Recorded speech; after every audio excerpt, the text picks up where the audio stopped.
Welcome to Earth 2 Comic Cast, where superheroes exist and comic book talk is the norm. It's your boy Moecrosby. I'm back again this week with another Star Trek Discovery discussion. That's a lot of words. That's a lot of disses. Let's try that again. I'm back again this week with another Star Trek Discovery discussion. There we go. And I had last week these guys that helped me do it, and I have them back this week. And these guys might as well call us. We're a regular mainstay. Might as well, right? This is for the Star Trek discussion. This is, I think, the regular crew. So the regular crew consists of CJ here. Oh, CJ from Three Black Geeks. Patrick from absolutely nowhere. Oh yeah, that's Patrick from nowhere. No, Patrick is a white guy with glasses. Hold on, he's a white guy with glasses. He knows everything. And last but definitely not least, Anthony, also known as Drunk Anthony, from the most low-budget podcast in podcast history. I'm always going, because I made that mistake last week, I'm going to overplug Draw for the Squadcast, and I make sure I get it right this time. Yeah, we can use the plug. Yeah, not making that mistake again this week. But yeah, we're back again to discuss Star Trek Discovery Episode 3. Context is for Kings. So if you saw the end of our podcast last week, we had questions. You know, what is Discovery going to be like? What is the new captain going to be like? What's Anthony, again, called the time jump? And he, obviously, I have a cookie for Anthony. So just after the show, I'm going to present him with a cookie. Oh, man. Anthony called the time jump, and even though it wasn't as big as he assumed it initially, but it was a time jump nonetheless. It was hope. It was hope. That wasn't actually his biggest call, in my opinion. Oh, okay. Shoot. He had a bigger call that was like way out of right field. Yeah. This one nobody saw coming. It was like 3 seconds on the show because it was a flash, and if you missed it, you'd have to go back and watch it again. So if you haven't watched the show, or if you missed a couple details on the show, we are going to be spoiling. So I'm sorry for you if you're listening. At this point, you're listening Pause it. Yeah. Go watch the show and come back. There you we go. live in a digital age. Or no more VCRs. No more VCRs. No more or option 3, you listen to this, you didn't see the show. Well, tough shit if you get spoiled. Shoot. Or you just watch while you're listening. Seriously, you can do all 3 at the same time. I'm of the school of thought. Look, if you listen to podcasts and you come across this expecting us not to spoil stuff, well, I'm afraid I got bad news for you, dog. I thought the visual effects they used to put Spock on this episode were excellent. Oh yeah, yeah, Spock man. On this episode was great. Oh, don't spoil. Actually, don't spoil it. They got those McCoy blue eyes too, oh, man. Here we go. And the spoilers are ready. How did Data get here? All I'm saying is this. This episode I actually thought was pretty good. What I did, I will say this, just to kick it off. I did how it was just like boom, 6 months later, he's being transported, and yeah, just cut straight to the chase. 6 months later and stuff. You know, after all the paperwork is processed to ship her off and stuff. I just like how she's on that shit with the prisoners and just has this long days look like I fucked up, but I gotta suffer the consequences kind of look. Yeah. Like she did some hard time. And go ahead, Patrick. Wouldn't Lucas want us to do a summary? Wouldn't he get upset that we weren't summarizing? Lucas could. Okay, man. You know what? Yeah, go ahead. Go ahead. I'm just saying. All right. Let's summarize. Let's summarize the show real quick. Well, it starts off 6 months later, and like CJ said, they went straight into it. They didn't show us they didn't show you Michael going through tough times in jail or like Starfleet jail before she went to Star Trek prison. It was literally 6 months later. You're on a prison transport. The transport gets eaten up by these electric bugs. And the pilot goes to take care of the bugs, dies. No one gives a shit. No one gives a shit. It was the funniest shit. It was the funniest shit ever because still floating out there. It wasn't dead. Wasn't dead. Right over here. It was funny as shit because it's like, okay, it looked like they were in warp speed and she's just floating outside like, wow, sucks to be you. And then they get rescued. They get rescued like 10 seconds later, and no one goes, oh, oh, she's still in a spacesuit. Like she's alive. She can be hip. Nobody cares. Nobody cares. Nobody cares. Must have been a red shirt underneath that spacesuit. Right. You know what? I gotta be honest. Though. I gotta be honest with you though. What we find out later on in the episode, yeah, I don't feel bad that went the way it went. Oh yeah. All right. Oh, So but before we move on, I gotta say two things about that. One, I love the fact that this is because like when we see prison and other Starfleet stuff, like not the brig, but actually prison. it's usually soft. It's been like a country. Like when they went and found Tom Paris, it was nice. It was like a day park. It was sipping martinis. Like Starfleet prison is like it's like Swedish prison. I mean, Yeah, you gotta it's go to like- prison. No- That's where you want to go. Like Club Med and shit. There you Right. go. Like So, seriously. but this is like you will have a number inmate and you're wearing this orange jumpsuit, and we're gonna put that Starfleet logo on you just so you know. So everyone Just knows so that you you are a know. mutineer. Like they Yeah, labeled and we you. only got one. You only got one because we got to make you different again. So,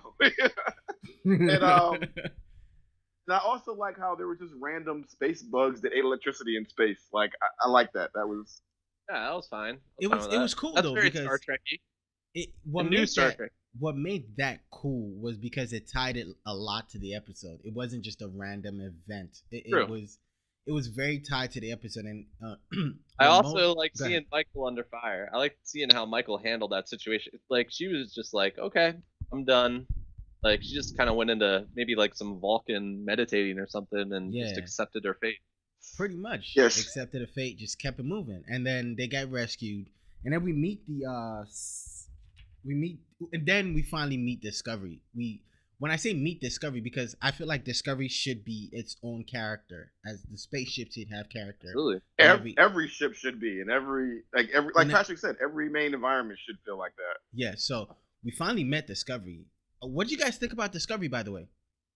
I thought it was an interesting reveal and stuff because in my head I kind of because again the whole show is called Star Trek Discovery, but the thing of it is like I should have expected them to actually put the show up like straight up off the break like that. So it was like oh okay, all right, yeah, it's Discovery, but I like just the reveal of like how huge that damn ship is. Yo, I think I'm just in full fanboy mode on that ship. No, I really like that ship.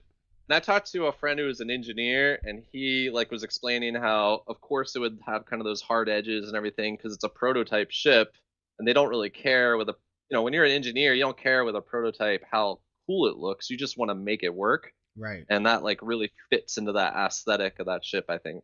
Right. That works. So I love the look. I miss love the ship. Sansu. What? I miss the Sansu.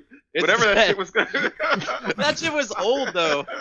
What? It had personality. It had personality. It did have a Throwback personality. Thursday? I loved it. Its personality TBT. was a crappy old. Flashback Oh, Friday. I loved it. It was like the Millennium Falcon of Starfleet. I was for this ship. They So- gave me this old Klingon-looking ship. I don't want this shit. But it looked good. I mean, again, Yeah, it it's looked probably good, in its but- maiden voyage, so it didn't look beaten. Those It didn't look transporters old. look It- like they might not work at any given moment. Look, you should have a little.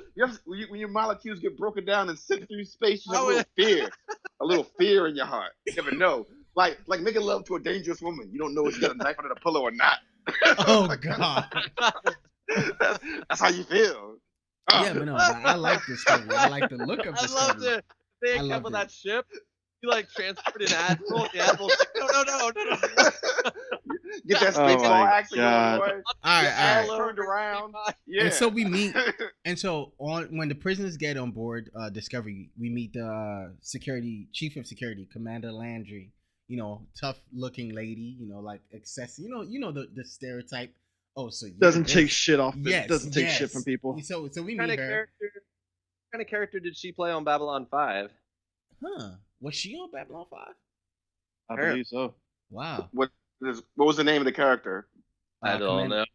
You mean Babylon or Patrick, you got one job, just to look stuff up on the show. 'Cause we will not fact check a thing.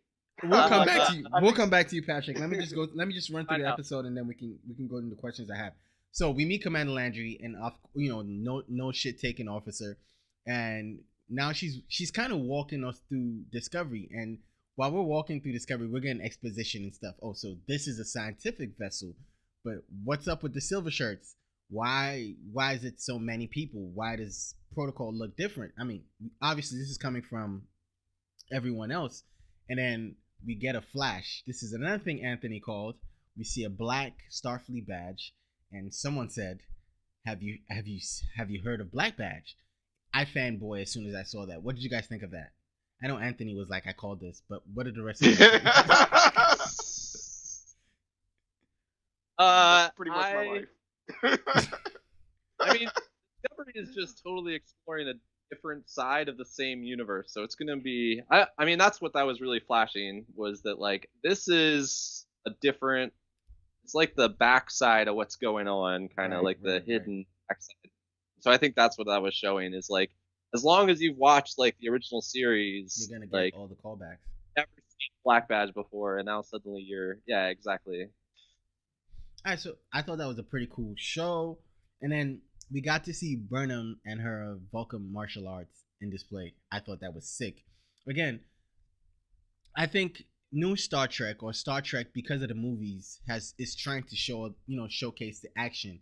I like that, don't get me wrong, but I also would like for you guys to do more Star Trek, regular space exploration stuff. I feel like this episode is like two halves. The first half was like very like, I don't know, cerebral Star Trek, and the second half was more action-packed Star Trek.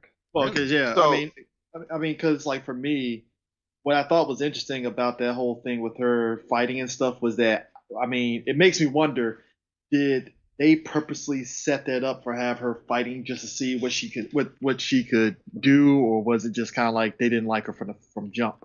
Yeah, I believe okay, so go ahead. So I liked that these are still rough humans. Like I said before, I think I like that they're not involved, like to what we see in the regular when you go forward in Star Trek. Mm-hmm. But I thought that I love that this is a clandestine, like something's kind of shady about this. It adds a lot of mystery. I freaked out when I saw the black badges because I'm like, I want more of Section 31, like because they really exploited on Deep Space Nine. They mentioned it in one of the Abram movies, and then it was a big part for Enterprise, right, Mo? Yes. For like a couple storylines. Yes, sir. Yeah. So I'm really happy to see that. It exists by Enterprise time. I wasn't sure if it existed or not. It started at the charter of in the charter of Starfleet, there's this thing about having to that you can do anything. It's a Section 31, I guess, in the charter that says do anything to maintain the sovereignty of the Federation. And then they just got all autonomy after that. I think I explained it right. But I like this security officer's mentality. Not that she could actually take a Vulcan in a fight.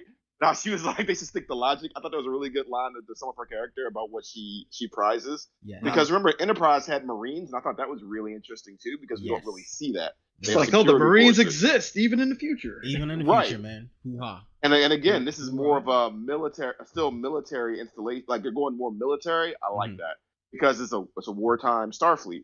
Yes. Like we don't really like even. It's interesting because I get a sense that they're not quite.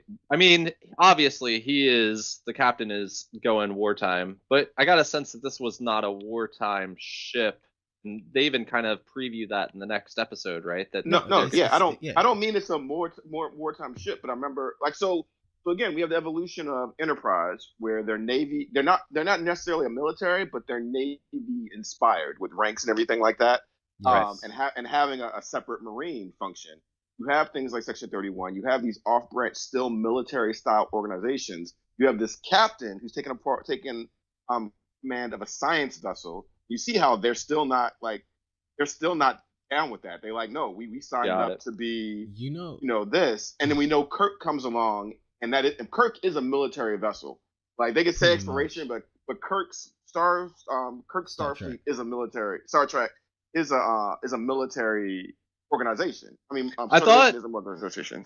One of the things I thought was really cool was the way that we start in those first two episodes with almost Michelle Yeoh, like Captain Philippa, is almost the prototypical we think of starship captain. Yes. Which is why we were like, oh, awesome.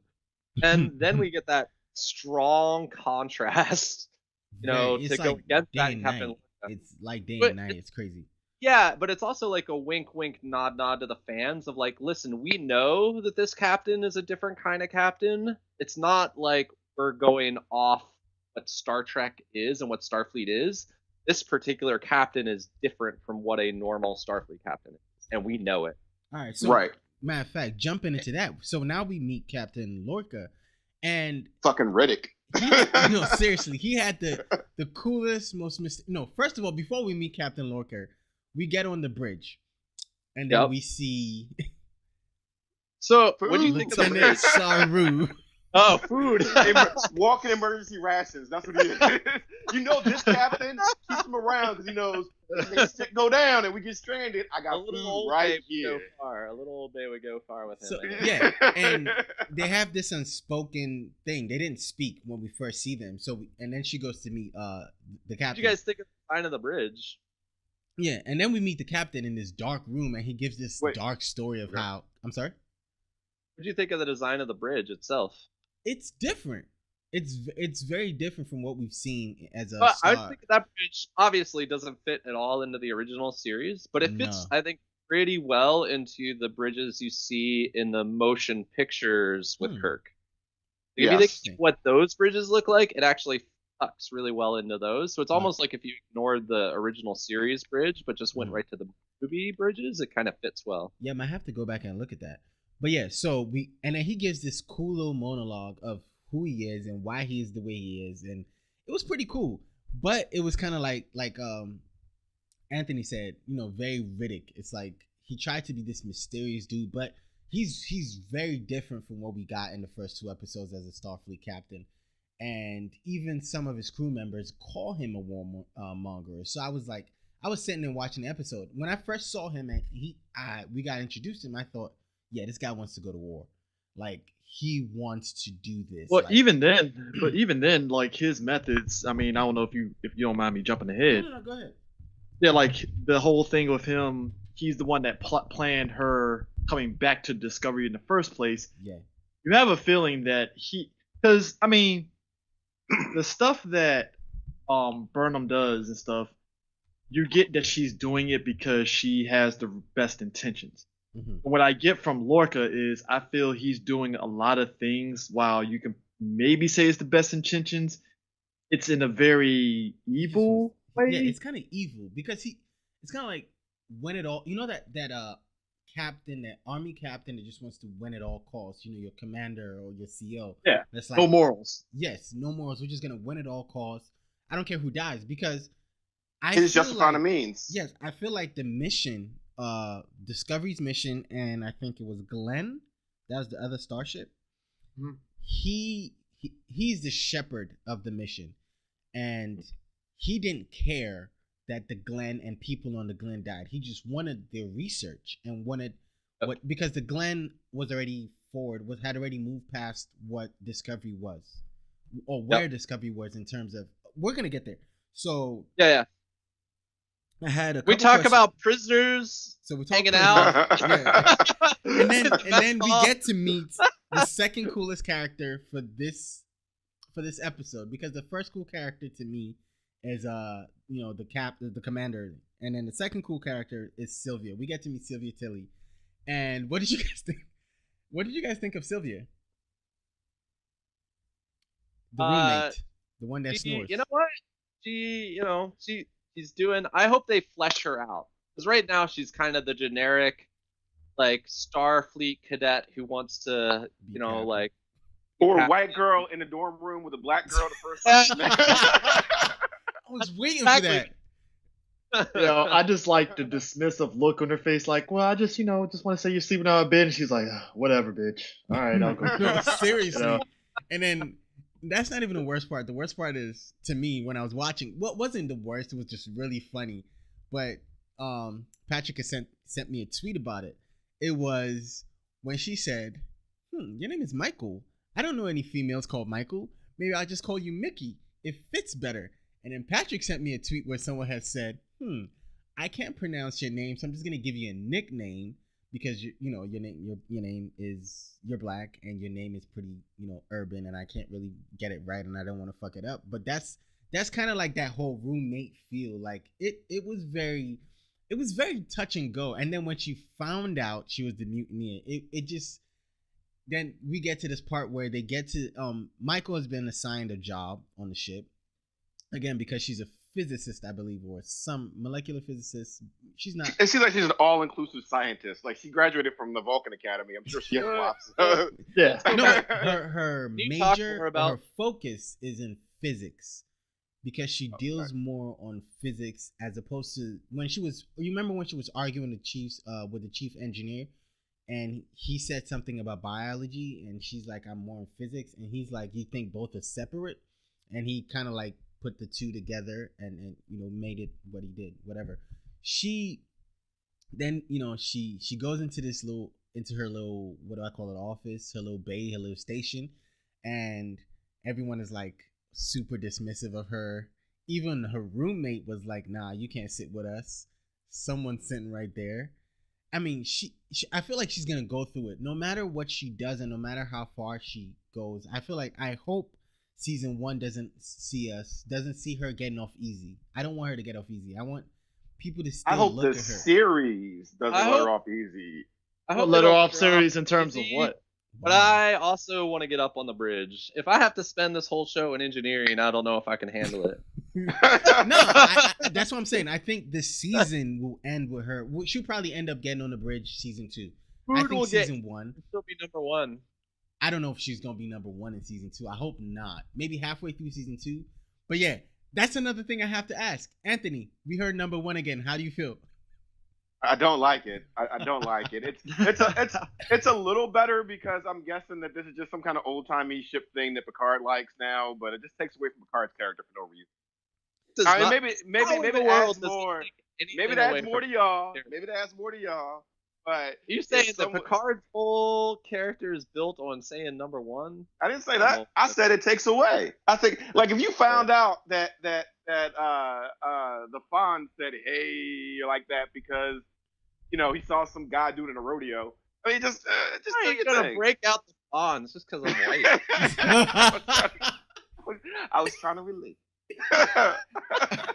Okay, and then I missed an important point. We got that black alert. And we saw the little droplets of water go up and come down. I didn't understand it at first when I saw it, but then it got explained to us later. And then we meet Saru again.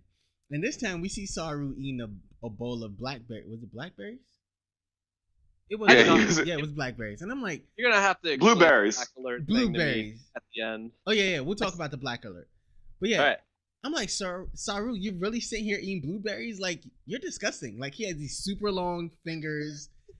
It was just really gross. It reminded me of. Blueberries was almost like something out of the Orville because it was like real candid rather than something you see in Star Trek. Right. I mean, it kind of reminded me of like Avengers when Iron Man and Tony and Banner are talking, and he's like, "Want a blueberry?" And he's just like, "Yeah, sure, I'll take it." Yeah, like that. But it was weird seeing his long fingers just like, "Hey, you want a blueberry?" She just grabs it like it's nothing. Going into look, man, and touching the blueberries again. I was just fattening him up. I would pat a cow. Right. I was gonna say, let him graze. Like, you eat that blueberry. You marble that meat. And then he kind of put her in her place. She was like, Saru. He's like, "First Officer Saru, to you." I was like, go ahead, Saru. Let her know. Don't disrespect. I like to think that she probably put him in his place like 100 times, and so he was just finally getting back at it. Like, first officer, emergency food ration, thank you. Like, God, I want to eat one of the race species. And then so bad. We find out that Discovery has been on 300 discrete scientific missions. Discovery is a science vessel, but wait. Is it doing? I thought they were saying they're doing like 300 discrete scientific. That's what I thought too. Right then, at that moment. Yeah. I think it. 300. Yeah, between Discovery and the Glen. I mean, there's like 300 episodes of Star Trek happening at any given moment on that ship. That's pretty cool. They said 3 independent science experiments going on at once. Yeah, that's great. That was okay. Cool. Was that between the Glen and Discovery, or was that just Discovery on its own? I thought it was just Discovery. We haven't even met the Glen at that point when they said that. Because at first I thought they were going to say it's like 300 people, and I was like, oh, okay. And then it was like, no, science experiments. I was like, oh, that's awesome. Because it's actually a science ship, and we haven't really seen a ship that was dedicated to science before. Right, exactly. They're just there usually to get blown up in Star Trek. Right. Oh, that was the science ship. We love them so much. Okay. What do you think that eco room was when she stepped in? Like you needed a breath scan. I'm with Patrick. Like... I thought that was Genesis. I was like, oh, they're bringing Genesis in. Yeah, I thought. Genesis, the actual room, like I'm still not convinced they're not gonna do Genesis. What time? It really just feels like. Go ahead, I'm sorry.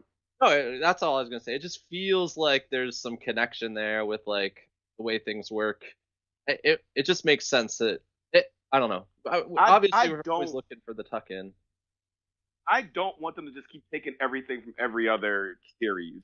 I mean, Genesis was kind of like its own thing, and I mean, even the teleporter thing, the Ikanan. I was looking it up. The Ikanan Warp Gate episodes that was on Star Trek Next Generation and Deep Space Nine were these magical things that could teleport you to any place in the universe without a teleporting pad. And like Picard was like, oh my gosh, this is so far beyond us. No, they were doing it 10 years before Kirk. Like, I mean, I don't know. I don't really like that much. I'm not really sure, and it means they either failed. Section 31 grabbed it itself and just uses it, and that's how they got in Bashir room all the time. Well, so help me out. So when the Glenn tries to do it, are they trying to do it with their whole ship? Is that what goes wrong? If I remember correctly? Yes, the Glenn was. So then, no, but the Glenn had been doing it because you remember he was talking to the chief scientist, and he was like, "Oh yeah, this time we went somewhere, or we went farther, or they were having that discussion when he called her a lurker. Remember that? Yeah. And I was trying to remember the details of that discussion. Yeah, he said. It seems like they were up in the power too fast. I don't understand the science of it. I'm sure there's somebody with more sciencey background that knows it, but they were competing with each other because they're friends, and you know how they have this friendly competition. They were doing this together at one point, and then they got separated. We understood that they got separated, and I was like, yeah, well, I was, we went farther this time, and he's like, I'm super jealous. Or we went here this time, and I was like, I'm super jealous. And finally, when it didn't work anymore, they got that distress signal or whatever. The Glenn had come down or whatever, and now we get to see we actually got to see the Glenn, and we got to see inside of the Glenn. I'm gonna say this right now. What I've seen in terms of effects on the show is just, I feel like they're upping it from episode 1 to now. Everything has been upped, and even though there's not a lot of action shots, just looking at stuff and the way things look and the way it looks like it feels, it's just like, wow, I'm believing that they actually spent a lot of their money on the effects. Well, I think it's a big difference between the way they're doing the show and the way we're used to TV being done. Because usually what you do is you spend a ton of money on your season opener and a ton of money on your season closer. Yes. But it seems like they're just spending a ton of money on every single episode. Really? So it just changes. A lot is going into the production of the show, and it just looks really good. So, I mean, because I was expecting, okay, we've got the first 2 flashbang episodes. I feel like everything now is going to just look like a clusterfuck, or it's just going to look like claustrophobic because everything, they're going to have to scale it down. Because they don't want. I just thought that's what I was gonna get, but so far I've just seen a lot of space and a lot of room. Like, especially when you're in these ships, it's nothing is scaled down. Everything looks big, and like you can move around if you were in the room, and that's what I feel from it. So we get this mission to the Glen, and the captain asks, okay, so they're picking people from the engineering department to go on this mission, and obviously I felt like she was gonna go. I just didn't know how, when I say she, I mean Michael. I just didn't know how they were going to pick her or what was going to happen for them to facilitate them to pick her. And the captain picked her. And the chief science officer was like, nah, don't do that. I don't like her. She's new. She's a temp. Everyone just kept degrading her. Like, yo, like, can this girl breathe or something? And so he picks her and he asks. Come on, dog. She's black. She's going to catch a lot of shit. And not just that she's black and she's gonna catch a lot of shit. She's a mutineer. What are you talking about? She's definitely gonna catch a lot of shit. True. But not even a mutinier. She started a war. Exactly. She started a war. I mean, there is no she set herself up.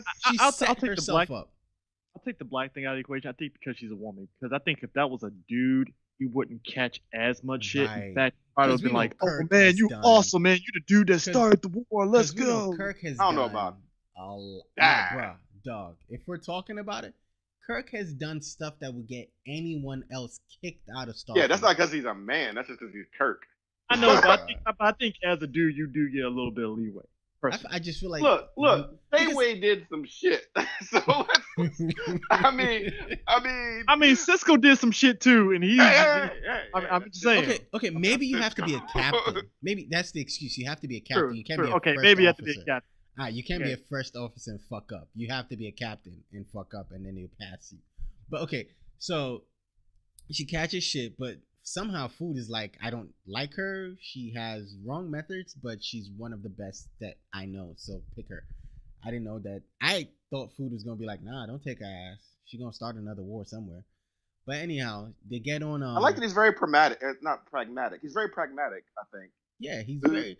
Somehow he's kind of more logical than she is. Very. She's just smart. I don't see the logic part at all. And that's saying something because she's Vulcan, like pretty much. He's not Vulcan. Okay. All right. All right. So we're now in the Glen. We're seeing all these twisted bodies, and they're trying to find out what happened. Before they get to the engine room or the engineer's room or the science part of the ship, we get to see all these Vulcan bodies. So apparently the Vulcans has found the ship. Not Vulcans. Is it Vulcans? Klingons. I'm sorry, Klingons. Jesus Which Christ. also I thought was like, what? Why are the Klingons? I mean, I understand they said they were going close to the war zone, but it did feel a little weird that like Klingons were just hanging out on the ship.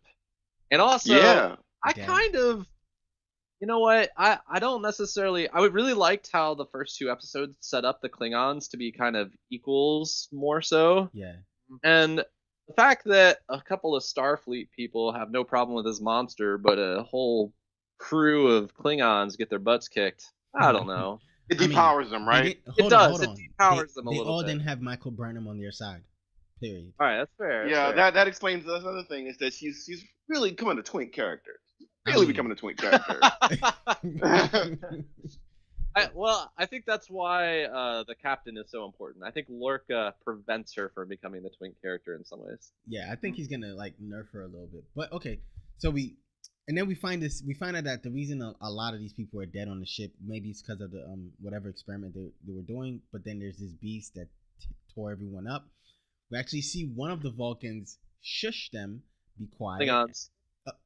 Jesus Christ! I say Vulcans one more time, I'm cutting myself off the show. Okay. One of the Klingons, Oh man. one of the Klingons shushes them, and I thought that was kind of funny, but I was like, why? And No, I like that scene. No, I thought it was funny, and I was like, why? As soon as it happened, but as soon as the beast came out, I was like, okay, this makes sense. But then it also didn't make sense, like Patrick was saying. It's like the Klingons, they set them up in the beginning to be this big, like the Klingons now would defeat any Klingons we've seen on any Star Trek show. That's what it looks like. Wait, what? The Klingons right now that we have right now on Discovery will take any Klingon. They do. They seem very menacing and like they're like you wouldn't want to mess with them. Yeah, They're very intimidating, but we ain't seen them fight yet. That's We got true. Worf. I mean, we haven't seen them fight. Yeah, I've seen them fight. We saw them fight. In episode was it 2? Episode 2, yeah. No, we saw Michael Burnham just like impale him with his own thing. You know, That was episode 1. I mean, episode 1. Like, I mean, we haven't seen a real battling battle. This I feel like you will never let this go. You will never Good let job. this go. Good job. Good Until, like, job. They Until coulda one Klingon is missed killed an opportunity 20. a little bit because you could have had that Klingon that shushes them or whatever fight with them for That's what I a thought we were round gonna or get. something. Yeah, and then let him get killed. But at least he's like, at least you see a Klingon in battle dying in the glory of battle rather than just getting grabbed. That monster too reminded me of the monster from the new Star Wars. Yeah, Which I monster didn't are we understand talking? The Predator. I thought it The, was like- Predator, the bally AVP, ones, the Requiem. ball. Yeah. The Han So transporting, yeah. yeah, Oh, so yeah. so this is my thing. I like the whole Predator feel they were going for at first. If that was going to be the whole episode, that's what the episode was going to be about. But then it wasn't really, and I'm like, where did this monster come from? Did I miss that? Where did this monster come from again? Well, you know what it did? Okay, so there was an episode of season Power Rangers Lost Galaxy. And they really they legit did like a kind of like a episode where they were. Wait, you have to watch Power Rangers to understand that monster? Yeah. No. What I'm saying, what it reminded me of when they got to that other ship, they got to the other ship and that monster was there on it. It reminded me of the episode Power Rangers in Space where they went onto a ship and there was a monster on board that wrecked everybody. Sure. And it had that kind of like feel like, okay, what the hell happened? We have a monster on here. We know nothing of this monster, but you're That's just classic. jumping. Spaceship with monster on it. It's a classic. That's fine, but we didn't know where the monster might came as well from. Have been Horizon. Yeah, and I was like, because what? I have the monsters question notes too as question marks too because nobody knows where it's from. But if and then they just have to be invulnerable to everything. Oh, no, go ahead. When we get to the end of the episode, right? So now somehow they get to the science part of the ship. They get what they came for. They lost one of their Starfleet members, by the way, because I mean, this is the episode where I feel like two people are just expendable. The pilot of the prison transport, and now this one lady that was screaming "Help me" is dead, and somehow Sylvia Tilly, the most red-nosed, red shirt rookie of them all, doesn't die. I thought her or the tough one, because I didn't know who died. I just saw something like, but I was like, oh crap! Yeah, it was a random. They didn't care. They don't. If they didn't tell us your name this episode, you were dying. Yeah, by the way, Redshirt. Anthony, red shirt. By the way, Anthony, Tori Foster was the character, the security officer played on Babylon 5. No, that's Battlestar Galactica. Battlestar Galactica. Oh, I was like, Tori Foster. Tori Foster. Babylon 5. Oh, Battlestar Galactica? Yes. Oh, she was on. Oh, BSG. not Babylon 5. Okay. Yeah. All right. Thank you, Patrick, for the fact check. I was gonna say I love Babylon 5. How come I don't know who Tori Foster is? Dropping the ball, man. Dropping the ball. So we get off the Glen, and before we get off the Glen, we see Michael do this like crazy, like, walk through the she escapes, and I'm like, okay, this was kind of daring. I didn't get a sense of like she might die. I knew she was gonna escape. Like they just set it up like she was gonna escape. So it's like, okay, well, she's gone. What do you think about the Alice in Wonderland thing? I thought that was a callback. Was a nice callback to I don't know which one it was, but it's a Star Trek thing, right? No, it's a callback to Spock's mom, because apparently Spock's mom would read Alice in Wonderland to him. Oh yeah, that's right. Did we know that before? Yeah, so we should have. Here, and in particular, Admiral Bit, a deep cut Star Trek trivia. Turns out this isn't even the first time Amanda's love of Alice in Wonderland has been mentioned on a Star Trek TV show. Spock previously referred to it in Star Trek the Animated Series, 1970s continuation of the original series Cruise Adventures, in an episode called Once Upon a Planet. This is why we have Patrick on this show. What? Well, there you go. Hey, so, Patrick. Hold on, Patrick.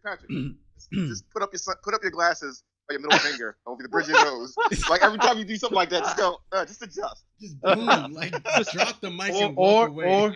Or there you go. Just but do it again. I missed it. Right. Yeah. Or one of us just screams, nerd. There you go. So that's a good call. I mean, going into the animated series for this show has pulled a lot of Easter eggs from everywhere, and that's why I love it. So we get back to Discovery, and Barnum Michael's back in an orange jumpsuit, which is funny. I love the fact that we're like 3,000 years in the future, and prisoners still wear orange jumpsuits. Like, oh, you thought you were which should be phased out. It should be phased out now. By the way, like, oh, you thought before this happens is the mess hall scene, which is stupid. Can we just say that? It's stupid. Yeah. You've been brought off a prison transport, and then they just let you eat unchained in the middle of the mess hall. Because where are you gonna go? No, because Starfleet is but it makes sense. You're at war on a military ship. A stupid way, because Starfleet is just, their protocols are idiots. This is where we're going to come back to. This is where I'm going to come back to. This is true. To answer your questions, I feel like this is where we're going to come back to the captain, Lorca, testing her. Because, again, it just seems so coincidental that they just happen to be there. They just happen to get eaten up by the spores, the bugs, and he just happened to be there to save them. Oh, totally. Yeah, so I feel like this was all his doing. Because to me, when we get to the end of the episode and he shows her the spores and the teleportation, he's like, look, this is what we're doing on here. imagine where you can be or how you can help us win this war that you started, by the way. So just you don't think that I'm gonna let you get off after starting this war. You're the only person I feel like I can talk to because you can understand where I'm coming from. Simple. And I feel like when she spoke to him, she got him on the money. But he tried to weasel his way out of it because that she was like, awesome, by the way. No, he was like, you think you got a choice? I love that she was able to like call him out, and that was probably her strongest moment, maybe even strongest moment for acting, was when he's like asking her to stay and she refuses, and she just like lays out in front of him probably what his real plans are. And then he tries like, to weasel out just of shows it. It's not just that she's like book smart, she's like street smart. Like she totally gets what's going on around her, right? She's just smart. Like a twink character. Here we go. Like Blade 2, where Blade knew he was being played the whole time for some reason. And yeah. Go ahead. Oh, that's some prep time Batman shit there. There you go. Period. Also, Lorca rhymes with Littlefinger. That's what I'm saying. And so they just, and somehow at the very end, again, we get Tori Forster. That's what I'm gonna call her right now, Tori Foster, right now, because I don't remember her name. She and Captain Lorca are like, "Did you get the Beast on board?" Yes, he's on board, and we see him, touch. It's just like we finally see him, and I'm like, "Yeah, you played her because she got you. This is why you brought her on board. This is why you arranged for her to come here. You're a douchebag, but I like you because I would totally serve under you. Like you would be my captain." Like seriously. Wait, what? He would be no. I'm sorry. Off this one episode, I have to change my captain order. This is the captain I'll definitely be like, yo, I'll be your first officer. Like seriously. There's no way. I didn't know you were a masochist.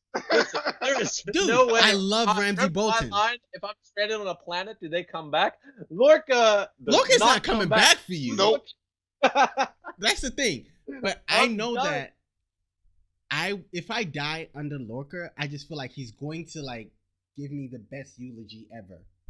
I don't know, man. What do I care? What do I care? I mean, yo, when he put that monster on the ship, I was like, what could possibly go wrong? Everything and nothing at the same time. But I mean, we saw the previews for the next week's episode. I don't know if you guys did, but I saw them and I was like, oh yeah, this, like, you set up the end of this episode for like the next 3 episodes because Michael is gonna find out what's on the ship and shit is just gonna go wrong every time. She was already exploring the ship earlier in the episode, so you already know curiosity is gonna be like, huh, what's down here? Oh, so look, this is the kind of captain you want. No, there's seriously. A prison guard that's floating in warp space somewhere that could have been easily saved. You think he's gonna guard your life? Do you know? You and every other race. Okay, do you have a master's degree? Let me break character real quick. Because if not, do you know my favorite character from season 3, 4, 5, and 3, 4, 5, and 6 of Game of Thrones was Ramsay Bolton. Look, man. I'm not saying it could be your favorite character. You want to serve under Ramsay Bolton? Is the question. Yeah. Hell fucking yeah. Oh. Are you kidding me? Have you read the books? Yes. Have you watched this show? I don't know what's going on. So you don't want to retire. I wouldn't serve under. Let me tell you. Let me tell you why I wouldn't serve under Jon Snow. Jon Snow is so boring. I feel like I would never go to war if I served under Jon Snow. Like he's loving this Trump era. So you loving this Trump era. No, I'm not. You are all for Trump. These are fictional characters, though. Let's not get carried away. Gotta go. All right, let's come back. All right, let's come back to the show. Okay. So, what did you guys think? So that's the show, pretty much, start to finish. What did you guys think of the show itself, of the episode? Because I think, again, my feelings are the show upped itself in everything, in visuals. It just upped itself, and it feels like we're gonna get, I don't know, but I'm gonna say this right now, it feels like we're gonna get better and better every episode, and every time we look at every Star Trek episode moving forward, it's just gonna get better. I love this episode. I loved episode 3. I don't know if I'd rate it over episode 2, but I loved it enough to rate it over episode 1. I mean, that's the purpose. I mean, by the way, that's what you want from a show, is to improve each episode. That was my, I mean, might as well talk about another Star Trek-esque show, The Orville. As much as I like Seth MacFarlane, I was kind of like, I don't know. And in episode 1, I was like, okay, it's a pilot episode. Let's see what happens. And 2 happened. I'm like, okay, that's interesting. 3, 4. It's like, okay. That's what I asked. Just progression. Just Right, don't. right, right. As, I long, feel as you. long as you don't Oh, just has it stall gotten out. good? Yeah, it got good as Oh no, every it's episode gotten really progressed. good, and there's gonna be at the end of Episode this. 4. I'm glad we're done with this part. That's actually where I am. I mean, this episode was good. The other 2 episodes were good, but I just want to get to the normal Star Trek life, if you know what I mean. And I'm glad we're past all the intro. Everybody's met each other. Everybody has a room. We have the ship, and now we can get to like the real story. Did we hit about the smug dude that was all like, "Here, do these calculations and get the fuck out of my face"? I'm paraphrasing, but that's basically what he told Pretty her. much. Exactly. I I liked him as a character. He's I liked not him as a dead. character. Yeah. I like all the humans as a character, but the same thing I had a problem with Enterprise, right? Yeah. Oh boy. The crew had a really big chance of being boring. Because to me, Enterprise was really bland except for like 3 characters. And to Paul, my favorite character was Flux. Dr. Am I saying the name right? Flux? Yes. Yeah. Of course. I'll check like you for that. I'm watching it right now. He was the best character on there to me. Out of all Enterprise, he's probably one of my favorite doctors. From all the Star Trek stuff. The other thing, I am enjoying the fact that we're not getting the same, since the original Star Trek, it's been the same types of characters or roles, and then we just have new personalities in them. Right, and now we're getting totally different. Which I think that's why we love Cisco, is because he's the closest to being a different role, right? Yeah, and he was. Whoa! What was that? No, you will not. You trying to play the Enterprise stuff? That was not me. No, it wasn't. That was not me.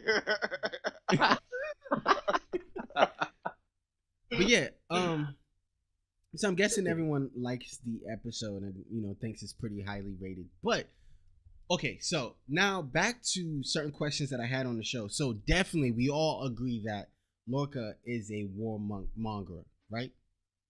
He wants definitely. war. He wants to go to war. Now, is that interesting for you guys? Do you guys want to see them? I haven't got to that part yet. Yeah, I haven't figured out his motives yet. Like, okay, I get it that he kind of likes that he's at war and that he is utilizing that for his own interests, but I don't totally understand what those interests are. I mean, but the chief engineer called him a warmonger. That's because the chief engineer is a scientist and doesn't want to he's not a soldier. He doesn't want to be in a war at all. Oh, right. Nobody wants to be in a war. I mean, remember episode 1? Well, Lorca does. But that's what I say is a different thing, right? So you have Patton, who believes he's at home at war, like his whole existence is to be at war. Right. Then you could have like MacArthur, who's a soldier. He's like, we have to fight this war, let's do it. You know what I mean? Yeah. Like there's a difference. But if you're a scientist, you're like, why can't we? Like, it's kind of like when the guy in the first episode that died in the brig. He's like, we're at Starfleet. Why are we firing anybody? No, it's like, why they're totally calling back to like World War II Manhattan Project. Like, it's definitely, that's what they're calling it, because you have all these peaceful scientists that are working on war technology. Right. And like Manhattan Project, by the end of the Manhattan Project, all of them regret, what they had done, basically. Right. So you have this mentality of this is not a military organization. It's not. I'm sure there are military people in it. I'm sure there are military-minded people there because, like we said, Marines aren't that long ago. Section 31 is pretty active, but on the ship. And on the ship, yeah. So if he's Section 31, yeah, he's a warmonger to a scientist. To him, he's like, we can't be scientists and survive against the Klingons. Right. We need to kill them, and then you guys can go back to being scientists. Right. Gotcha. Then you guys can go back to being scientists. I don't actually think he's a warmonger yet. A warmonger seeks out war and conflict. I think that he is pragmatic. A pragmatist. Yeah. Yeah. So, next question. What did you guys think of new First Officer Saru? What did you guys think of him in this episode? Because I liked him. Delicious. No, Anthony, I'm about to block you. I need a meme of somebody pouring old. But I thought his sass in this episode was just on another level. Like, he's pretty sassy, but his sass level went up like maybe 2 more. Like, he graduated sass levels in this episode. He is being very well acted. Oh nah. Yeah. Like, he is like playing. Doug Jones is like playing that role to a T, and he's still in a really. I feel like if he wasn't there, we would be really lacking something amongst our characters. So I'm really glad he's there. Okay. All right. So But he is. All right. So now, what the other question is? All right. So we talked about Discovery. We talked about how it looks. What did you think about the visuals like this? Like something that just really caught my eyes was just the room and how roomy and how spacious it was. Right now it's one of the biggest ships that I've seen on the TV on Star Trek. So do you guys agree with that? Is it one of the biggest Star Trek ships you've seen? I mean, this is a huge science vessel. I mean, visually, what we've seen. I mean, if you want to compare it, looked kind of on this level of that big ass ship from Into the Darkness. Yeah. I think it's smaller than that. But it's not. I'd be very. I don't believe that it's. I'm looking at Enterprise D or anything like that. I know. I'm looking at Enterprise D right now, and it has way more lights than that ship has. So, I'm looking at it right now, and if you see, there's a lot more decks. Ooh. So, I think it's smaller than Enterprise D for sure. All right. So, next question? What do you think his intentions are, Mr. Captain Lorca? Like, what if you had to guess? What would you guess his intentions were? I don't know his intentions, but I know that I would guess that if he had a weapon, if he could push a button. Y'all watch Doctor Who at all? Y'all know anything about Doctor Who? Yes. Vaguely. There's a very famous scene with the Fourth Doctor where all he has to do is connect two buttons, and the race that's trying to wipe out his race would just be destroyed from all time. He's like, I don't have the right to do this. Am I? That classical moral argument. Yeah. I think this captain would not have any kind of moral. No, not at all. Not at all. Like, I feel like Cisco might look at this captain and be like, whoa, you still wear the uniform. You gotta take that off before you press the button at least. But I think that's what this captain is. Do we like him though? Do we like Lorca? Yeah, I didn't need the whole Riddick eye darkness thing. It was not gonna come into play later on, but it might come into play. Especially like that just limits yourself. It was so cool, man. That was such a cool intro. Is that why he's always in another room? Does that mean he's never gonna be the bridge? Because that's kind of interesting. When she walked on the bridge, who was in the captain's chair? Saru, right? Food. Yes, it was Saru. So I mean, I noticed that, and I was like, "Whoa!" At first, I wonder if they're setting him up, or I mean, I don't know. I wonder if they're setting up Lorca. If what they're building is basically Manhattan Project Atom Bomb, I wonder if they're kind of setting up Lorca as like the Truman who like uses it, and then you know what I mean? Like they're regrets it later on. Well, not really, but like just who's the guy who's gonna use it. Like basically, if they build a super weapon, normally you would be like, Starfleet would never use this thing. I mean, that's why in Wrath of Khan, right? It's Khan who uses it, right? So yeah. So Starfleet wants a deterrent. Starfleet would want a deterrent. He's gonna be like, a deterrent's not gonna work. We're gonna press this button. Exactly. But his eye thing, unless it was a throwaway, if it's not a throwaway thing, that means he can't really be on the bridge because in Star Trek they don't believe in surge protectors. So like flashes of light go off all the time. Like, we're just lucky. Blind. We're just lucky this isn't J.J. Abrams Star Trek because it'd be lens flare everywhere.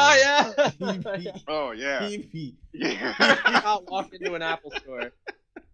It would be lens flare everywhere. But now, do we think that Black Badge is gonna have a bigger role in this show because they showed them, or do you think it's gonna be something where, again, just like every other Star Trek show, it's just a mention and a show? Nothing that like they're not gonna. I think they're gonna be a big part. The way I see Discovery right now, what's the name of the guy who does all the secret tech for James Bond? Like Q. I kind of see the Discovery as like him. And then you have the James Bond agents there on ship being like, ooh, you learned how to do this. Thanks. I'm going to use that. I'm going to send that over to Section 31 so they can start like using this kind of stuff. And start killing. And also, you also got to think, who else but Section 31 can go, no. The first mutineer in Starfleet. That she's not. Yeah. She's. We could. You know what I mean? So we'll use her. We'll use her. And no one say anything. Right. You know what I mean? I still think. Is there a possibility that Starfleet doesn't know about this? Yeah. Well, I mean, consider how far out that they are. I don't think they do. Right. That's interesting because what's going to happen when they do find out? Would the war Because why be not just over? do a transfer then? Would the war be over by then? Maybe. And then they'd be like, no, no, no, she helped win the war. It's okay. We're cool now. If she doesn't fake her death, like her future still should be screwed. Because she still started. There's no redemption for this. There's no real redemption for You starting don't a want war. her to get. You just don't want any redemption for her. You just want her to Well, go straight she to even jail. There can be how many people died in the Battle of the Binary Stars? It was like 8,000 it was something like and thousands. Yeah. and that's just that battle. That's just that Exactly. battle. So I mean, you can have personal redemption. That's fine. But you still want her to go I to don't- jail. Don't take $200. Just straight up go. It's not even jail. Is that she can't? To me, she can't get redeemed in the eyes of the public or Starfleet. Like, there's nothing you can do at this point to redeem. I don't want that. I think she could get redeemed in the eyes of the crew of the Discovery, but outside of Discovery, I don't think she could get redeemed. So, do we see this series ending with the war and ending with her like never going anywhere? Here's what. It's Well, just gonna originally end- when they were doing this series, the original plan was for them to do one kind of big story arc and then jump to a completely new crew and a new ship. okay. But apparently, like an they anthology. fell, yeah, like an anthology. But apparently, they fell so in love with this crew and with this ship and everything, and they just like liked what they were doing. But they decided, no, we're just going to keep on going. So that tells me that probably the war the story arc of the war comes to some sort of conclusion, which I was concerned about because then I was like, okay, well, then what? But now that I understand the purpose of Discovery, I feel like even post Klingon War or post that whole conflict, there's a lot of great story they could tell. It's like Fringe in space. There's nothing but mad, wild science shit going on. Right. Exactly. All right. I mean, how easy is it now for them to do time travel episodes on a Deep Space Nine and Voyager and all kinds of stuff? So now, Right. yes, finally, let's talk about that teleportation spore nonsense that we saw, because he All said, right, what happened there? Bring me up. And also, all right, I didn't understand the black alert stuff either. Black Alert was so while they're testing the spores, sometimes it will doing some temporal dumb shit. I'm not super sciencey on this, but some temporal nonsense will occur, and so the ship will go into a temporal zone. Maybe when you're going that fast, it's a possibility that you either warp into the time stream or something, and then that either pauses time, slows down time, or does something where everything becomes everything. And Okay. So that's are you what talking about created- light speed? Yes. Talking about light speed's effect on Yes. time? Yeah, but they're Right. like teleporting, right? Yeah. So Mhm. warp works differently than light speed. You can measure it by how fast you can go to one distance to another, but warp is not the same thing as light speed. It's the difference between reason Well, why in. I'm sorry. Go ahead, Patrick. Well, warp like builds like that time bubble around you, right? And then Yes, you it go does. into Yeah. light speed, but you are preserved and safe because you have that. And that's what the nacelles do is they just they create a bubble around you. Yeah, they So that created you a can warp move. bubble around you, and you're warping space from one point to another. You're not necessarily doing a wormhole, but you're warping space around that ship or that object because Exactly. you can't go faster than you're not 'Cause supposed to be able to go. So it's actually not the ship that's moving, it's space that's moving. Right. Yeah. That's how warp works. But So you can measure it by how fast you would go if you were traveling light speed. Like this, how how long it would take for light speed to make. But it's not actually bending. It's not actually bending.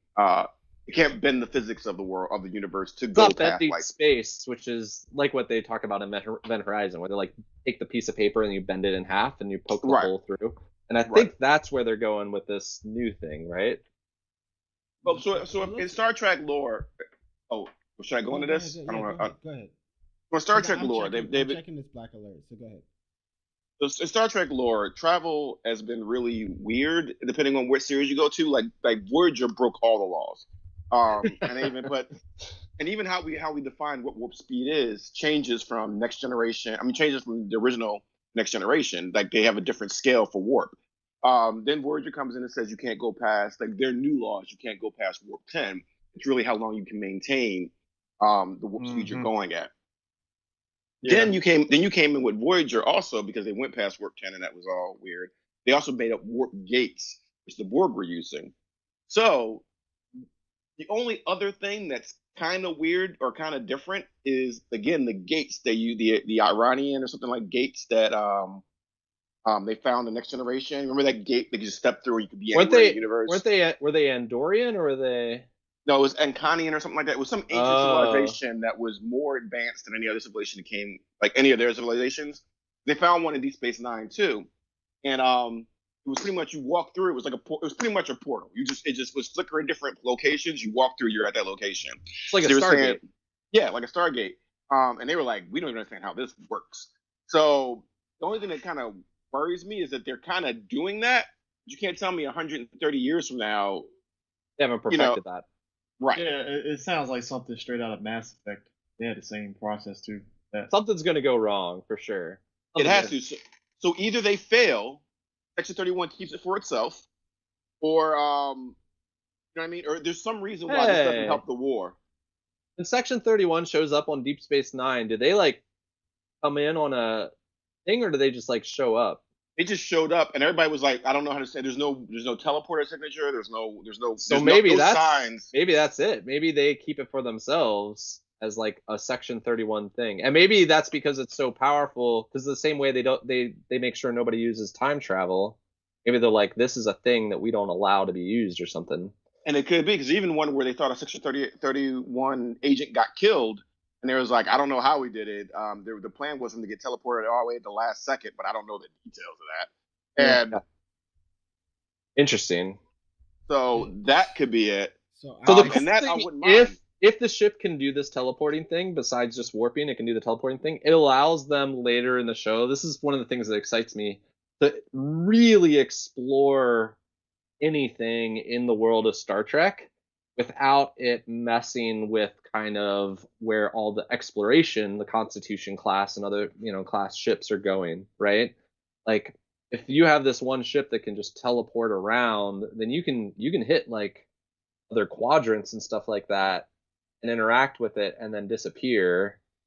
And it kind of works. It's okay, I guess you could. So, Except I don't want to see the Borg. I don't want to see the Borg at all in this thing. I think that's one of the reasons. I Too think that's early. One of the ways, yeah, I think it's one of the way reasons. too early.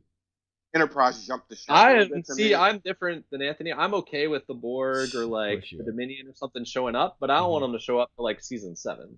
That's where Okay. I am. Makes sense. But so I really can't find any explanations on that alert, but it's something on where the ship, because again, the Glen, if you remember, the bodies on the Glen were all twisted. The ship itself looked twisted. So apparently when you were teleporting, the ship didn't go all the way, and probably half of it got left, and it just twisted through time, and by the time it came right back, it messed everyone up. And that's what the alert was. Apparently, that's what I'm seeing about And I that. assume that's where the monster came from, right? Something in that teleporting brings the monster. Actually, I believe the monster was created. Which is probably why he wants to study it, right? Because he's Yeah. like, this is an anomaly that comes out of us using this technology, which could be the X factor once we like go that far, right? Well, we'll But, like see. the reason nobody ever uses it is because sometimes monsters pop out. But it kind of felt like Stranger Things, let's be honest. Right. Or it could just be that he sanctioned the creation of the monster, and during the teleportation thing, it escaped. You definitely think Lorca's more evil than I do. Yeah, I don't think he's that. I do. I mean, I feel like he's. I don't even think he was commanding that other ship. I think that was a totally different project. I mean, not No. different project, a different No. unit. It wasn't. It was the same. It was the same scientific thing that they were doing on Discovery that they were doing on that ship. The ship had just advanced further, and I feel like the only reason why they would ask Lorca and no one else to go save that ship, one, they were all out in the same space together. I feel like Discovery and Glenn were both his missions. So let's The say ship- if the they advanced faster than the ship he was on, Lorca would have been on that ship. You know no. what I mean? Like it wouldn't have been. Maybe. It doesn't. There's no way that I think there was another captain in charge of that project. But I don't know, Lorca that's had, no, Lorca had the better science guy. The better of the Yeah, two. well, clearly not, because the other guy was ahead of him. But I don't know about that. I mean, if you remember that conversation we're having, he would say, I wouldn't say advanced. They had probably gone somewhere. I'm not Discovery convinced hadn't Lorca gone. doesn't answer to somebody, and I think that's what you're saying is he doesn't answer to somebody, He and I'm not does, but convinced. he's probably that guy that does answer to somebody, but then still does his own thing. We've seen that movie. We've seen the movie of the general who Yeah, who has his higher up, Right. who has his higher ups, but then still does his own shit Points. because I'm the fuck right now out here. I'm the general. You're not, I mean, Starfleet isn't out there. They don't know what's going on. They get reports. I thought they are. Aren't they fighting this battle? He Yeah, I probably think he's doctored- saying is, what I think he's saying is that every ship is their own city, and like Sure. that's how we saw Picard do his own thing and Cisco That's do always his been own true in thing. Star That's Trek. always been there. Now I get what you're And saying. the thing about that I always like about Star Trek is it shows the vastness of space. Yeah, Because Yep. things like Star Wars treat space like very it's, close you know, together. Going to the market. yeah, exactly. Yeah. So I like the vastness of that feel. But I'm not convinced that Lorca isn't part of some bigger thing going on. Well, we'll see. Yeah, I don't think he's. I'm sorry. Go ahead. You don't think he is? All right. So I'm calling it right now, just like Anthony called last week. I'm calling Lorca. I'm calling There's a Lorca. rogue is agent. no, I'm calling Lorca is calling the shots where they are right now out there in space. He does have higher ups that he listens to, but this is his mission, and he's gonna run his mission how he sees fit. I mean, that's I don't- basically what it is. It's a by any means necessary thing that he has going on, but it's more. It's like he sees what Michael did, but I think it's like he doesn't have any moral conscience to him. At least I don't see it. Zero. Like I said, I think he answers to someone. I think he has to be diplomatic in how he disobeys orders. Like I'm not completely sure that if the right people found out that Michael was on his ship and not in a prison colony, I'm not sure that Yeah. wouldn't cause some problems Yeah. for him. You know what I mean? That may even come up in the future. That might Yeah. come up. So what do you So think? to the Patrick? teleporting thing. Oh, the What teleporting do I thing? think? All right. So the teleport. Go ahead. What do you think? Well, I was gonna go through. I think it's really interesting all the places she teleported. That's the most interesting thing that I got from like after. One was Romulus, right? Yes. So one is Preserver's Obelisk, which is from an original series episode where basically there's this race called the Preservers that send these things down to planets that protect the planet from species from out, like, you know, advanced species. Oh, right, that the they Native can- American episode. Well, I don't know, but they send them down. So she's standing in front of the Preserver's Obelisk in one of her jumps. The Right, next I forgot jump, about that. she's in Starbase at Starbase 11, which is like a main starbase in a lot of original series episodes, including the Menagerie, Court Martial. It's like one of the main starbases on the original series. Then she jumps to the Janus 6 mining facility, which is from an Mud? episode- mining. No, isn't the character Mud there? Oh, I don't know, but it's from the Devil in the Dark episode. Federation mineral extraction operation disturbs the eggs of a creature called the Horta. Oh yeah, I remember that. Because it's fire. They tried to kill it. Yeah, I got it. And then she goes to one of the moons of Andoria, which is interesting. The Andorians are mentioned like 3 or 4 times in this episode. The Andorians are those blue people with antenna. Remember there's like an Andorian that's one of the main characters in the animated series that replaces, I think, Sulu. I can't remember who he replaces. But anyways, so she goes to like one of their planets, one of their moons, and then it's Romulus. You're right, so she jumps to Romulus, and that's all the jumps. So I don't know if those jumps serve like they may be previewing something, is what I'm trying to say. She had to jump there because at that point in time they didn't even know what Romulans were. Like they didn't know Romulans were looking like Vulcans. Remember in the original series they were like, why do they look like Vulcans? Yeah. So they had to actually teleport her there. Like this isn't some like we're just showing you these different areas you could go. You know what I mean? Yeah. Right. Yeah. So those are the jumps.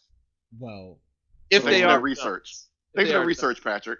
and Yeah. finally, the last thing I want to touch on is the teleportation. I think again that may you guys thought they were already teleporting and whatnot. I think he was just trying to show her the possibilities. I don't see how that's possible though. Like Anthony just said, they don't even know about Romulus. So how did she get to Romulus otherwise? Right, and the preserver stuff, like Yeah, they haven't gone there yet either. But you have to understand that the Discovery is already a ship that has been doing a lot of I scientific think she's missions. actually teleporting. I think she's actually teleporting. No, because he mentions it. She didn't know what it was. He did. Yeah, but she's in that. I thought he was gonna kill her. By the way, when she walked into that, I was like, "Are you actually walking?" Michael, Because you snuck in last night. this moment, you have been so smart, and now you walk into this room, this sealed room where he's gonna close a door. He's pulling these tubes out of a thing. You are about to die. It's funny. You guys think I'm the evil one, but you're already sitting here telling me that you think he's about to kill her. She went to a classified area and she's a criminal. What do you know? Like, he's gonna miss her. All she knows, his wife died on one of those ships, and he's like, ah. About time. I waited for my vengeance. But again, like it doesn't really make sense if if she didn't teleport because they don't have that information. They haven't been to that preserver planet before. The Enterprise was the first ship to go there. None of this makes sense. That's one reason. I think because again, that's the reason why we have Section 31 in this show. On the show, I believe Patrick had said a lot of the information Section 31 is going to take and keep for themselves. So but they're not explorers. Why would you go teleporting specifically to planets that they haven't gone to yet, other than to show that this is some special teleportation that only works? That like she's actually going to those places. It's got to be that. Like if it was a holodeck, it doesn't have the same punch. Yeah, totally. I totally agree. We'll figure it out moving forward as Star Trek Discovery moves forward. But so far, like I said earlier when we started this, I love the episode. I wish we got all of them. Well, do y'all like the idea of the teleporter? Let's say it is a teleporter that can just take you anywhere. Y'all like the idea of that? Not yet. No, I don't like the idea because it doesn't show up in later stuff. So there's got to be. I need explanations, I guess. I'm saying if you're gonna do it, I don't mind it, but not yet because I want them to build up to it. I don't like it. Just looked so that if that's the case, then the war's already won. Maybe. Right. I don't know. I mean, to me, the biggest thing is that they did this in the movies, right, where they showed planet-to-planet teleportation, and it was really easy for Khan to do it. And it's like, well, wait, what? Because teleportation, once you do that, it changes how the rest of the series. How the rest of the universe plays out. Agree. Right. So to me, once you do that and it doesn't show up in another 130 years, like unless we how we worked it out before, like there's something Section 31 just keeps to itself. But still, the way they framed technology like that was that it was so far beyond their current state. Yeah. It was so far beyond Vulcans. It was so far beyond anybody. I think that the way I would be okay with it is if Section 31 figures it out, it turns out to be extremely dangerous, have real problems, and that's why Section 31 keeps it to itself. The same way Section 31 it gives you cancer, uncurable space cancer, or let's just time travel. Section 31 could even be sabotaging any scientist who's going into research like this because they're like, no, we already went down that path and we don't let that happen. Right. Let's just to me a bigger thing would have been. To me, a bigger thing would have been trying to figure out how to stop cloaking devices. Like that would have been a cool thing. You know what I mean? Oh, like, man. Or I love Section the rant. 31 is assassins, and they just use this to change the tide of stuff going forward. But it's a lot of. But it doesn't make sense. It doesn't make sense to the current technology. Anthony, how come we have never seen a Klingon ship cloaked ram before? That was genius in episode. That was beautiful. It had even like a ramming little. That's what a Klingon would do. Yes, I loved it for that. We didn't even talk about that first episode, but yes, like we're coming. We're gonna peace treaty with you. We have a freaking battering ram in our. It was the Euron Greyjoy thing. It was the Euron Greyjoy thing. We're just gonna run into your ship. All right. The last thing I really want to talk about, because I gotta go here, but what's up with a tribble? Go ahead. What's up with a tribble sitting on his desk? Oh yeah, that pissed me off too. Just chilling there the whole time, like it's nothing. Like, oh, that's just a tribble. Nothing. Love that Easter egg, Star Trekkies. Yeah. No, I did not. Tribbles hate Klingons, right? Don't they hate Klingons or something? So that's the only thing I think of is it's being used as a Klingon detector or something. I was waiting for something to be like, oh, I neutered this thing. Because again, Kirk didn't know what a tribble was. Spock didn't know what a tribble was. Like, why is there a tribble here? Like, here's the thing though, Anthony. The guy who sells Kirk a tribble, he shows up in the show. That's what I was saying. That mining colony is mud. Oh yeah, he shows up later in the show. He's an actual character that's already been revealed to show up later in the show. So now, all right. So quickly, So then What if- that might make sense then. But what then you if gotta tell me you Section- neutered it. What if Section 31 is like this show is about Section 31?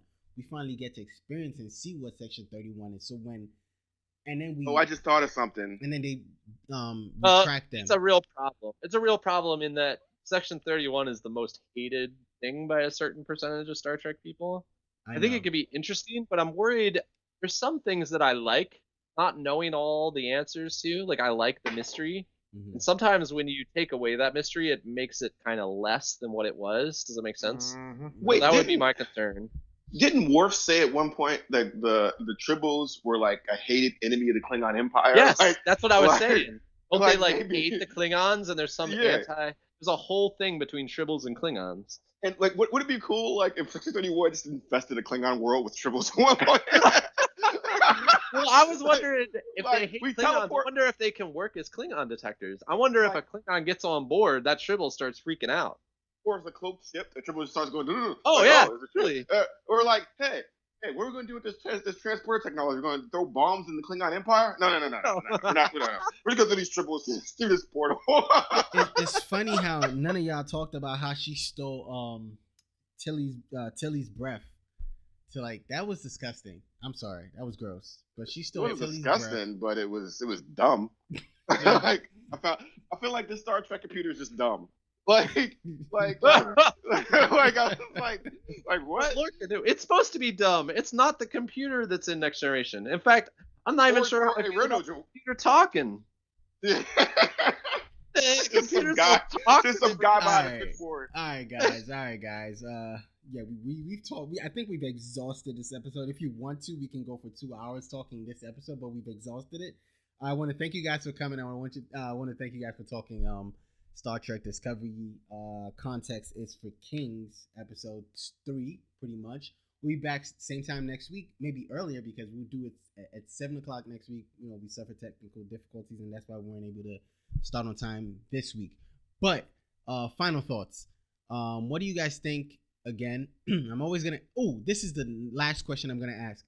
Is there a world where, again, the Orville and Discovery can be compared to each other? I mean, well, you're talking just in terms of the shows themselves, or just Yeah, because like, after seeing the Orville episode 3 and 4, I'm like, oh man, this is. well, we had talked about this offline. I mean, it seems like they're going for a MASH vibe without it being MASH. Right. And I think, like I said, I think it works for the show because, like I said, I was kind of reserved. Like, I'm hoping this is just some Galaxy Quest, kind of thing and stuff. And it's like, oh, okay, this is actually a pretty good show. They got mythology that they're really going towards. This could be interesting. So I don't know. We'll see. I mean, I can see that show going on maybe 3 seasons tops. Right. Anthony, you think it can be compared to it? So last episode I saw Yeah, we should've Orville let was Patrick episode 2. Did Patrick leave? No, he's here. I'm here, but I gotta go. We got him for a couple minutes. So I'm gonna be quick. So I can't really compare it. Orville didn't seem like they wanted to know what it would do. If it's MASH now, I like MASH. If that's it is, I might give it another try. You I mean, should that's watch a direct. episode 3. That's a You should direct. watch episode 3. I think it'll change your mind because that's where it changed my mind too. I was like, wow, Yeah, I this- agree. this I looks agree. very. Even episode 4, while it's not awesome, it's as good as any like C+ Next Generation episode. Yeah, It's a C+ Next Generation episode, totally. pretty much. Yeah. But episode 3 I is up think there. that it's clear to me now that that Harlan just wanted to do a Star Trek show, Mm, and unfortunately, he's known for all this certain kind of humor. yeah. So I think like Fox basically is forcing him to do some of that humor so that those people will tune in. But it's Right. clear he just doesn't give a crap about that. He just wants to be on the bridge of the Enterprise. Yeah, Like, Well, he that's was- all that matters. He was just on. wants He to- was on Enterprise, and he also some of the writers from Enterprise are working on Orville. Wow. That's Oh, amazing. okay. That makes sense. So it's really That's clear, probably and why I think like that it. once he has, my guess is once he has ratings and sustainability, it's just gonna basically become a lighthearted Star Trek. Yeah, because That's my- it looks. I think episode 3 was the heaviest, but episode 4 kind of went back to the humor aspect of it, but it still maintained some sort of. Do the graphics get better? Because the graphics were Dude, like season 1 I'm Star Trek telling Next you. Generation. They're a little Just- bit better. Yeah, a little bit better. They're not. I don't think the graphics are gonna be as good as Discovery, so that's why I say No, No, no, no, no, no, no, no. the comparison is Yeah. But at not least good. one DS9. At least one DS9 graphics. It's at least DS9 level Yeah, graphics. the You need to go comparison- back and watch Next Generation because these graphics look way better than. No, season 1 Next Generation graphics sucks. Season No, even like 7, season 6, these look Yeah, better, I dude, think. yeah, And he seriously. Alright. purposely. Voyager. I I, mean, want McFarlane- Voyager.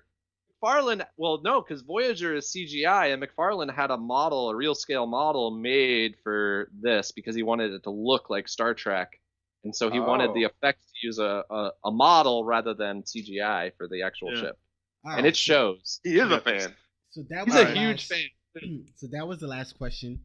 I was think gonna we don't ask. need to compare the. That's what I want to say on it. Yeah. Why don't we just? Why rather that be Discovery versus Orville? Why can't we just enjoy that's the that's the wealth world of having that's the world Star we Trek? are in right now. We're gonna it's gonna compare itself on the internet. Let it Maybe go. not in the circle, but it's gonna Just be Let it go. enjoy having this much Star Trek No, seriously, because we have 2 different Star Trek shows on TV. The Orville is one that and are we have completely different too. yeah. And- It's like we have Anyways. Enterprise and Discovery. Okay, so thank you again. Thank you guys for coming. So same time next week, maybe earlier, we'll be back to do episode 4. I want you guys to tune in. Again, we're doing a crossover event for CJ's channel. Do you want to tell them about that, CJ? I don't know if it's crossover event. I just relegated to like, you know what? I am content with just doing it with you guys on Earth 2 podcast. Cause I had to really think about that. It's like, you know what?